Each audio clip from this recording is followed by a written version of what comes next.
இயேசுவின் நாமத்தினாலே synergy mission இந்தியாவினராக உங்கள் யாவரையும் அன்போடு நான் வாழ்த்துகிறேன், வரவேற்கிறேன். சினர்ஜி மிஷன் ஊழியங்கள் இந்தியாவிலே வட மாநிலத்திலே அநேக ஊழியங்களை செய்து கொண்டு வருகிறார்கள். ஸ்பெஷலி மிஷனரிஸுக்கு அவர்கள் உதவி செய்து கொண்டிருக்கிறார்கள். அநேக சபை கட்டப்படாத இடங்களிலே அவங்க ரீச் பண்ணி கொண்டிருக்கிறாங்க. இவர்களுக்காய் நாம் ஜெபிக்க வேண்டியது நம்முடைய கடமையா இருக்கிறது. ஒரு விஷயம் என்னோடு கூட ஜெபத்தில நீங்கள் இணைந்து கொள்ளுங்கள். அன்பான நல்ல தகப்பனே, விசேஷமாய் நாங்கள் வருகிறோம். இந்த சினர்ஜி மிஷன் இந்த ஊழியங்களுக்காய் நன்றி செலுத்துகிறோம். இந்த கடைசி காலங்களிலே ஆண்டவரே, உமக்காய் ஆண்டவரை நின்று கொள்ளுகிற இந்த ஊழியத்துக்காய் நன்றி அப்பா. ஆண்டவரே, இந்த ஊழியத்தின் எல்லைகளை கர்த்தர் நீர் விரிவாக்குவீராக. இந்தியாவில் இவர்கள் செய்கிற அநேக ஊழியங்களுக்காய் நன்றி. அநேக மிஷனரிஸ், அதே போல அநேக சபைகளுக்கு ஆண்டவரை அவருடைய கரங்களை ஆண்டவரை இவர் நீட்டி இருக்கிறார்கள், உதவிகளை செய்திருக்கிறார்கள், ஜெபங்களிலே தாங்கி இருக்கிறார்கள். செய்கிற இந்த ஊழியத்தை கர்த்தர் நீர் பல மடங்கு ஆசீர்வதிப்பீராக. எல்லா தேவைகள் சந்திக்கப்படுவதாக, எல்லா பண தேவைகள் என் கர்த்தர் நீர் சந்திக்கும்படியா ஜெபிக்கிறோம்.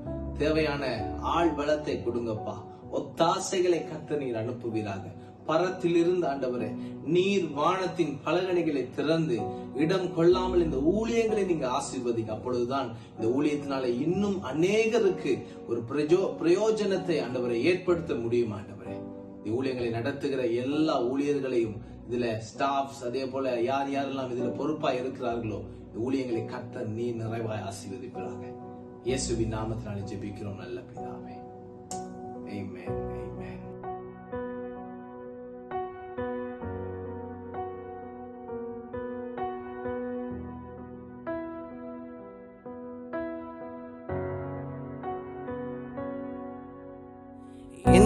தேச எல்லையெங்கும் அப்பா நீராள வேண்டும். தேச எல்லையெங்கும் அப்பா நீராள வேண்டும்.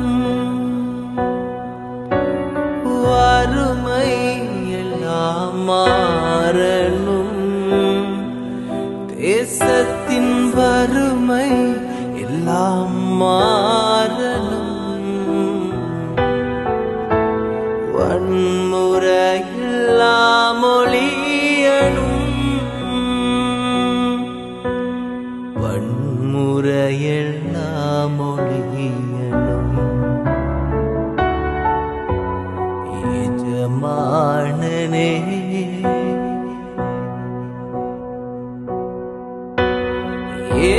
எஜமானனே,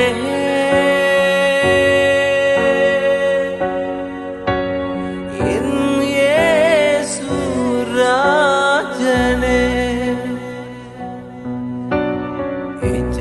எஜமானனே,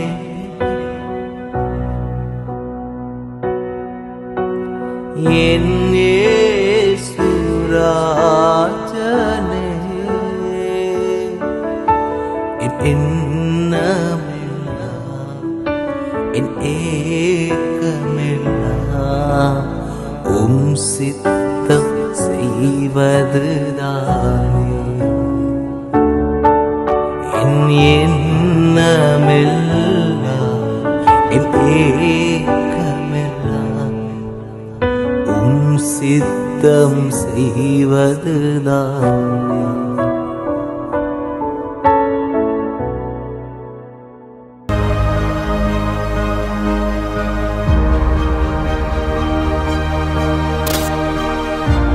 ஆகமம் என்கிற பழைய ஏற்பாட்டின் இரண்டாவது ஆகமத்தின் வழியாக நற்செய்தி பணி சிந்தனைகளை சிந்தித்துக் கொண்டிருக்கிறோம். இறுதியாக இன்றைக்கு நாம் கொடுக்கிற தலைப்பு, இதோ மனுஷனின் மத்தியில் தேவாதி தேவன் வாசம் செய்வதற்காய் ஆசரிப்பு கூடாரம் செய்வாயாக என்று ஆண்டு தந்த கட்டளையை இஸ்ரவேல் சந்ததியினர் எத்தனை அழகாக மேற்கொண்டார்கள் என்பதற்கான வர்ணனை 35ஆம் அதிகாரம் இதை கூறுகிறது. 40ஆம் அதிகாரம் வரைக்கும் இந்த வெகு அழகான ஆசரிப்பு கூடாரத்தின் வர்ணனைகள் இருக்கிறது. இதுவரைக்கும் இந்த இஸ்ரவேல் ஜனத்தை வழிநடத்திய தலைவனாகிய மோசே மலை உச்சிக்கு சீனாய் மலையில ஏறி நின்று ஆண்டவரை தரிசிக்கிறார். தாங்கள் வழி நடக்க வேண்டிய விதங்களை கற்றுத் தேர்கிறார். கடவுளுடைய கட்டளைகளை பெற்றுத் தருகிறார். இப்போது முதல் முறையாக சரித்திரத்துல கடவுளே வந்து தம்முடைய மனிதர்கள் மத்தியில வாசம் செய்வதற்கு ஒரு இடத்தை ஆயத்தம் செய்வதற்காக அழைக்கிறார். என்ன பிரம்மாண்டமான ஒரு நிகழ்வு! மனிதர்கள் காலமெல்லாம் ஏங்கி இருந்த இந்த ஏக்கம் இன்று நிறைவேறுகிறது. கடவுள் என்ற சொன்ன மாத்திரத்திலேயே கடவுள் காலங்களுக்கு கட்டுப்படாதவர், துவக்கமில்லாதவர், முடிவில்லாதவர். அவர் சொன்னா கூட தவறு என்று எங்களுடைய இறையில் எங்களுக்கு கற்றுத்தருவார். அவள் என்று சொல்லலாம், அவர் என்று சொல்லலாம், அது என்று சொல்லலாம். ஏனென்றால் அவரை வர்ணிப்பதற்கு வார்த்தைகள் இல்லை. அப்படி வர்ணிப்பதற்கு வார்த்தை இல்லாத கடவுள் காலங்களை கடந்தவர், பாவத்தை பார்க்க கூடாத சுத்த கண்ணர், மீறுதல் பெற்ற தேவ சாயலில குற்றுயிராய் கொலையுறாய் கிடக்கிற இந்த மனிதர்களை அவர் வந்து பார்த்து அவர்களோடு சந்திப்பதற்கு நாம் எம்மாத்திரம். ஆனா ஆண்டவர் அவருடைய திருத்திட்டத்துல அவர்களோடு கூட வந்து வாசம் செய்வதற்காக அவர் முன்மொழிந்தார். இதைத்தான் நம்முடைய தமிழ் கன்வென்ஷன் கீழே அழகாக பாடுகிறது. இதோ மனுஷரின் மத்தியில் தேவாதி தேவன் வாசம் செய்கிறாரே. வெளிப்படுத்தின விசேஷம் இதை புதிய வானம் புதிய பூமி என்கிற அந்த காட்சிக்காக, தரிசனத்துக்காக புதிய சீயோனில் இருந்து இந்த ஆண்டவர் மனிதர்களின் மத்தியில் வாசம் செய்வதற்கு தெரிந்தெடுக்கிறார். இதுதான் மோசேயின் இந்த பிரமாணம் யாத்ராகமத்தின் புத்தகத்தின் இறுதி நிகழ்வாக நிறைவேறி முடிகிறது. தேவாதி தேவன் வாசம் செய்வதற்காக மனிதர்களை அவர்கள் மத்தியிலே வாழ்வதற்காக தெரிந்தெடுக்கிறார். எப்படி நடக்கிறது? கடவுளுடைய பிரசன்னத்தை அனுதினமும் அவரவர் தங்கள் தேவையில் பெற்று அவர் அவருடைய தேவையில் பங்கெடுப்பதை உள்ளூர உணர்ந்து அவரும் இவர்களும், அவரும் அவருடைய பிள்ளையும், அவன் அவர்கள் குடும்பம், ஊழியம், சபை என்று இவர்கள் இணைந்து வழி நடக்க, அந்த வழி நடத்துதலுக்கு ஆண்டவர் கிருபை தருவதற்காக வழிபட, இரண்டும் ஏங்கி செயல்பட ஆண்டவர் இவர்களை ஆசீர்வதித்து அருளுகின்ற அருள் பிரசன்னம் தான் இந்த ஆசரிப்பு கூடாரத்துல வந்து தங்குகிறது. கூடாரம் என்று சொன்ன மாத்திரத்துல அது நிலையானது அல்ல என்று நமக்கு கூறுகிறது. அப்படித்தான் இந்த வசனமும் கூறுகிறது. வனாந்தரத்தில் வாழ்ந்து கொண்டிருக்கிறார்கள், வழி பயணம் இருக்கிறது.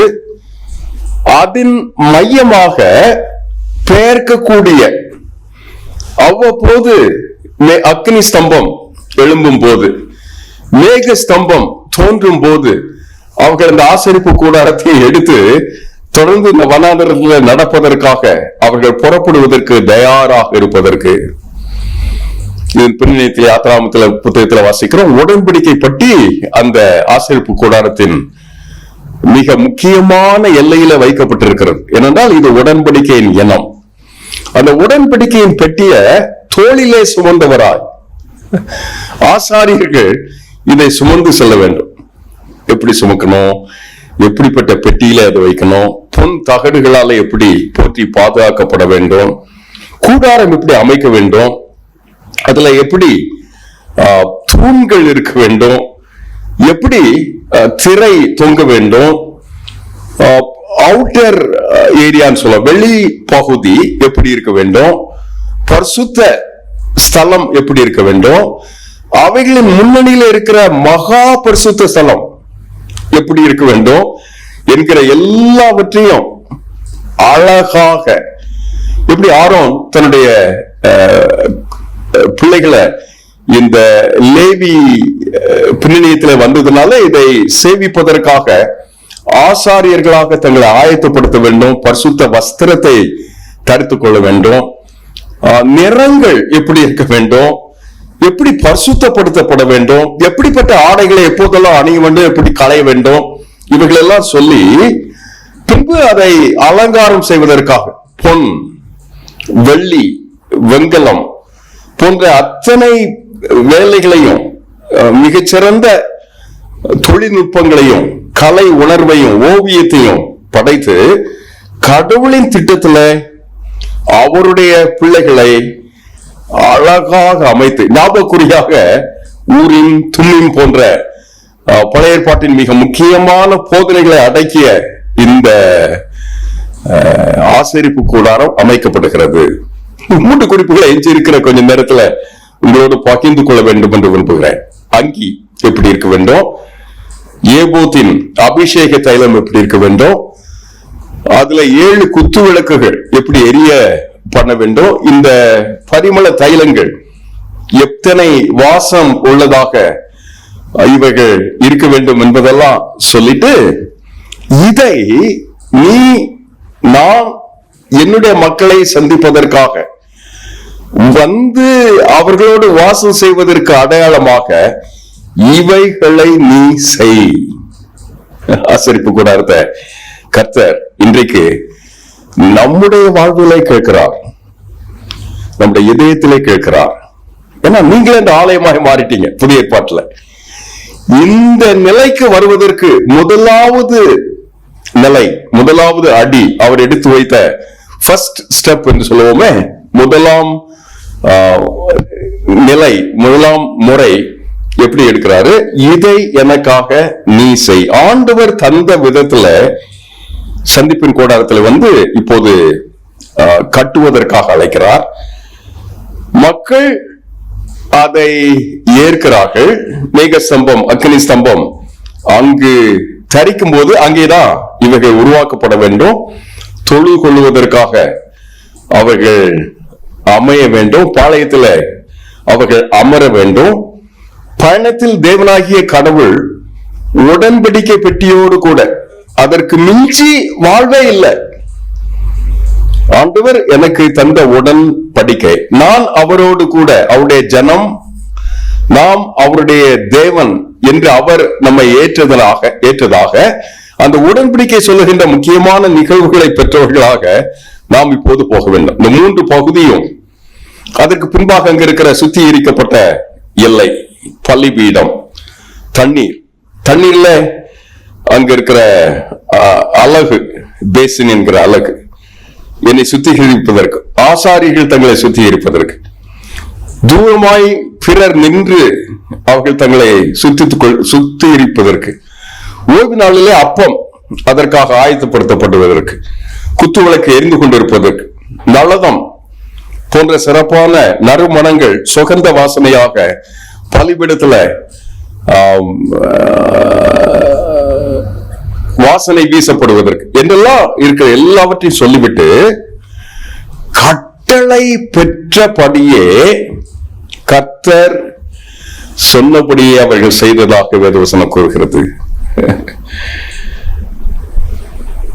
அப்படியே நம்மை கர்த்தர் சொன்னபடி அமைத்துக் கொள்வோம் என்றால், வசனம் சொல்லுகிறது, அவர் வந்து எனக்குள்ளாக வாசம் செய்வார்.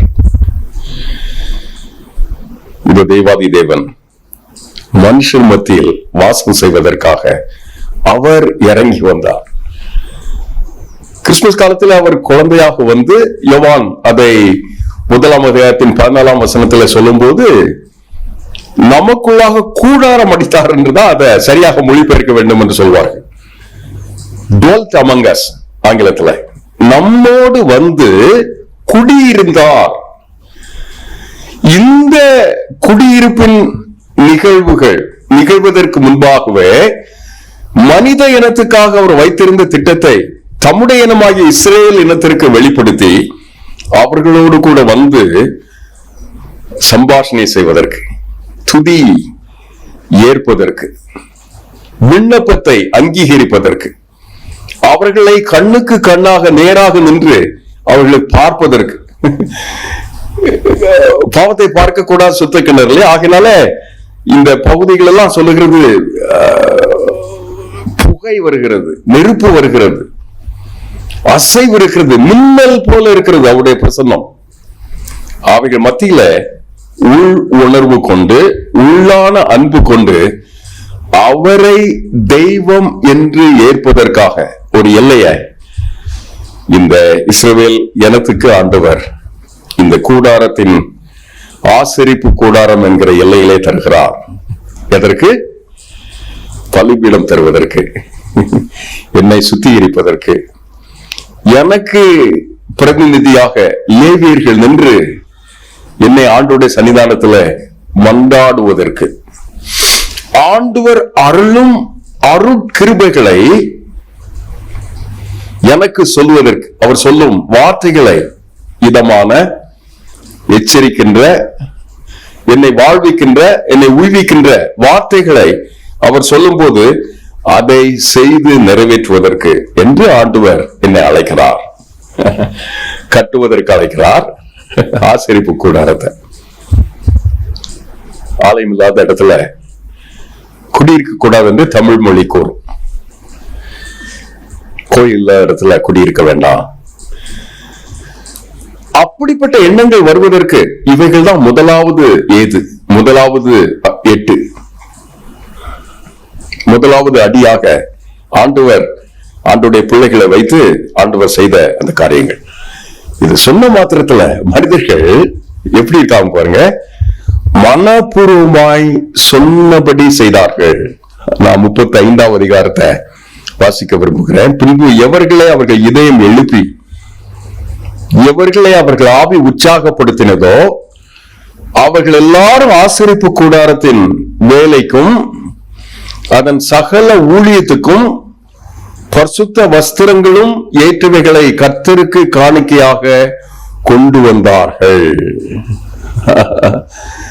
இன்றைக்கும் எத்தனை மிகப்பெரிய தேவையில கர்த்தருடைய ஊழியத்தை, கர்த்தருடைய சபை, கர்த்தருடைய அமைப்புகள், சங்கங்கள், இயக்கங்கள் நிறைவேற்றி வருகிறது. கர்த்தருக்கு அவருடைய பார்வைக்கு ஏற்றவைகளை கர்த்தருக்கு காணிக்கையாக கொண்டு வருவதற்கு ஏராளமான தாராளமான ஒரு தேவை இருக்கிறது. அடுத்த வசனம் சொல்லுகிறது, மனப்பூர்வமுள்ள ஸ்திரீ புருஷர் யாவரும் அஸ்தகடங்கள், காதணிகள், மோதிரங்கள், ஆரங்கள் முதலான சகலவித பொன் ஆபரணங்களையும் கொண்டு வந்தார்கள். கர்த்தருக்கு காணிக்கை செலுத்தின ஒவ்வொருவரும் பொன்னை காணிக்கையாக செலுத்தி வந்தார்கள். அடுத்த வசனம் 23ல கொண்டு வந்தார்கள் என்று இருக்கிறது, 24 கொண்டு வந்தார்கள் என்று இருக்கிறது, 25 கொண்டு வந்தார்கள் என்று இருக்கிறது, 29 செய்யும்படியாக கர்த்தர் மோசேயை கொண்டு கற்பிக்கிற வேலைக்குரிய யாவையும் கொண்டு வர இஸ்ரவேல் புத்தருக்குள் தங்கள் இதயத்தில் உற்சாகமடைந்த ஸ்திரீகள் புருஷர்கள் யாவரும் கர்த்தருக்கு காணிக்கையை மனப்பூர்வமாய் கொண்டு வந்தார்கள். ஒரு ஸ்டேஜ்ல நான் அந்த பகுதியில பின்பகுதியை நான் வாசிக்கிறேன். 36வது அதிகாரம் 27 அல்லது 6 வசனங்கள். அதிகமான பொருட்களை ஜனங்கள் கொண்டு வருகிறார்கள் என்று அறிவிக்கப்பட்டது.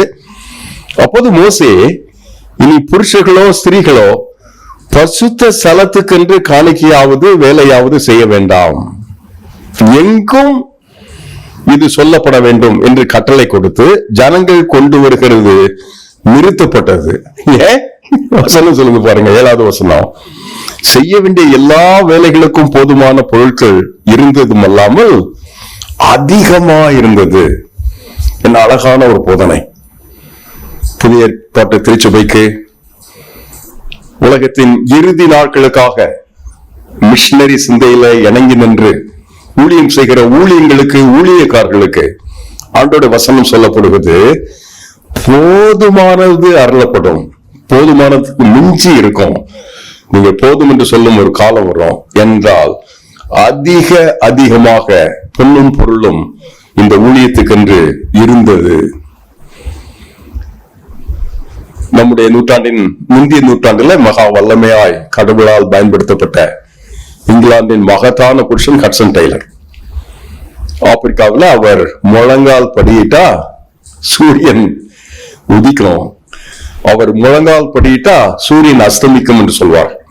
அப்படி முழங்காலிலேயே முழு ஆப்பிரிக்காவை நினைவு கூர்ந்து ஜெபித்து வாழ்ந்த அந்த மகத்தான மகானின் வாயிலாய் இன்றைக்கு ஆப்பிரிக்கா என்ற ஒரு கிறிஸ்தவ கண்டம் என்று சொல்லும் அளவிற்கு வளர்ந்து பெருகுவதற்கு அடித்தளமிட்டார். அவர் தான் சொல்வாரு, கடவுளுடைய வேலைய கடவுளுடைய விதத்துல மனிதர்கள் செய்தால் கடவுளுடைய வேலையில ஒரு நாளும் குறைவு இருக்காது. God's work done in God's way will never lack God's supply என்று சொல்லுவார். அப்படி இன்றைக்கு ஆண்டவர் உங்களுடைய உள்ளார்ந்த தேவைகளில வல்லமையாய் பிரசன்னம் வந்து தாங்கவும், அக்னி ஸ்தம்பம் போல நின்று இரவிலே நடத்தவும், பகலிலே மேக ஸ்தம்பம் போல இதமான குளிரை தந்து சூழலை தந்து அழகாய் அற்புதமாய் நம்மையும் நம்முடைய தேவைகளையும் நம்மையும் நம்முடைய ஊழியங்களையும் நம்மையும் நம்முடைய சபையையும் நம்முடைய பிள்ளைகளின் பிள்ளைகளையும் அவருடைய இதயத்தின் அவாக்களையும் ஆசைகளையும் கனவுகளையும் கடவுள் நடத்துவாராக. அவர் நடத்துவாராக இருந்தா பொன்னும் பொருளும் போதுமானதாக இருக்கும் என்று வேதவசனம் கூறுது. வானம் பூமி ஒளிந்து போகாத வார்த்தை ஒரு நாள் ஒளிந்து போவாது. ஆசரிப்பு கூடார எதற்கு? கடவுள் பூமிக்கு வந்து மனிதர்களில வாசம் செய்ய எத்தனித்தார். அதை மனிதர்கள் பெற்றுக்கொண்ட மாத்திரத்துல எப்படி வாழ வேண்டும், எப்படி கட்ட வேண்டும், என்ன முறையில, என்ன விதத்துல, என்ன அளவுல, எப்படியெல்லாம் வாழ வேண்டும் என்று சொல்லிவிட்டு அர்ப்பணத்துக்காக, வழிபாட்டுக்காக, மன்றாட்டுக்காக, ஒப்பு கொடுத்தலுக்காக ஆசரிப்பு கூடாரம், ஈகைக்காக என்னோடு அவர் கொண்டிருக்கிற உறவை வெளிப்படுத்துவதற்கு ஒரு அழகான எல்லை ஈகை. எனக்கு ஆண்டவர் தருகிற காணிக்கை தரம், அந்த பண்பு ரெண்டு இணைந்து செல்லும் போது நடத்துதல், அக்னி ஸ்தம்பம் கொண்டு மேக ஸ்தம்பம் கொண்டு இன்னொரு நாளை நடத்துவார், இன்னொரு யுகத்தை நடத்துவார், இந்த ஆண்டின் எஞ்சிய நாட்களை நடத்துவார், இந்த புதிய மாதத்தை நடத்துவார்.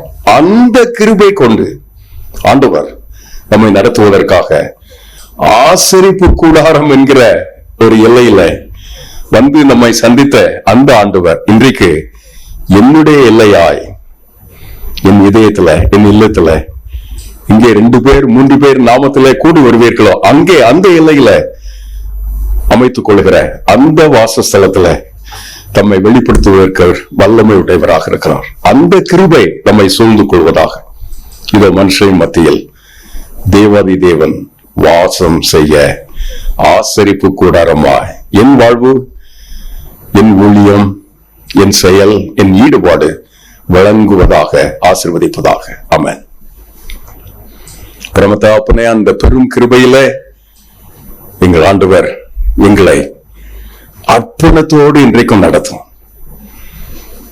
ஈகையில அதை வெளிப்படுத்த எங்களுக்கு அருள் தாரும், கீழ்ப்படிதல் தாரும், இணக்கம் தாரும், கிருபை தாரும்.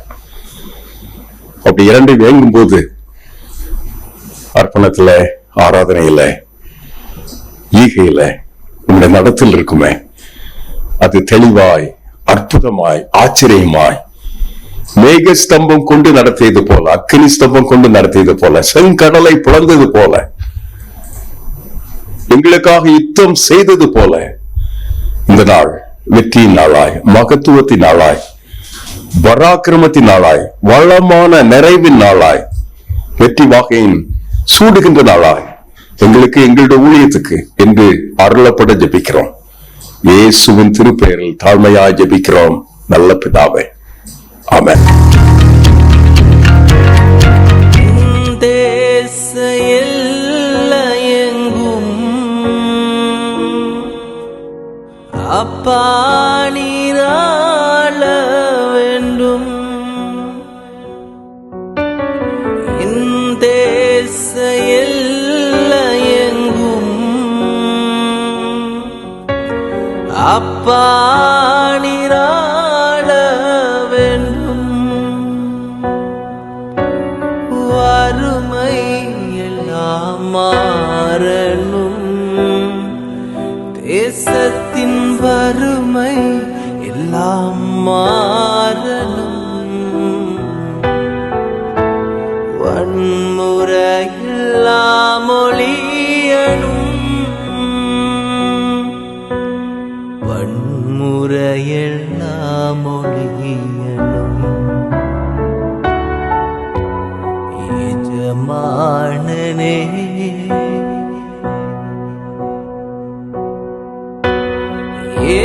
எஜமானனே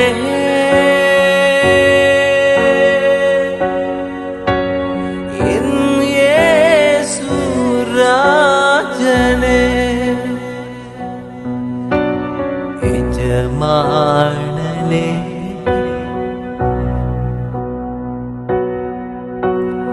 என் இயேசு ராஜனே, என் எண்ணமெல்லாம் என் ஏக்கமெல்லாம் உம் சித்தம் செய்வதுதானே. என் எண்ணமெல்லாம் என் ஏக்கமெல்லாம் உம் சித்தம் செய்வதுதானே.